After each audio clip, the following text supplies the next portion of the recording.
Quest'anno la circolazione in Veneto del virus West Nile è stata superiore sia al 2025 che agli anni precedenti, con un tasso di positività dei pool pari al 4%.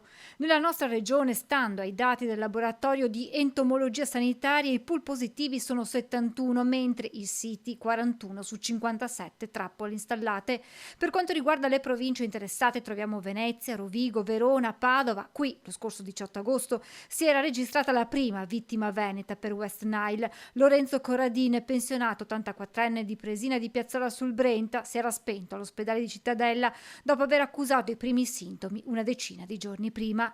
A chiudere la classifica Vicenza e Treviso. Sul fronte veterinario in Veneto sono risultati positivi 33 uccelli selvatici nelle province di Verona, Padova, Venezia, Treviso e Vicenza e 5 equidi con positività sierologica nelle province di Padova, Verona e Vicenza.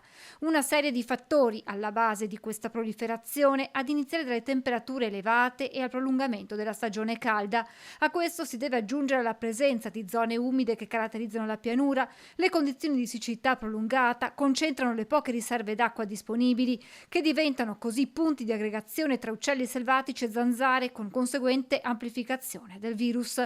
Ma la fase di massima circolazione non è ancora passata. Come ogni anno, infatti, è attesa fine i primi di settembre, con un andamento che dipenderà in larga misura dalle temperature.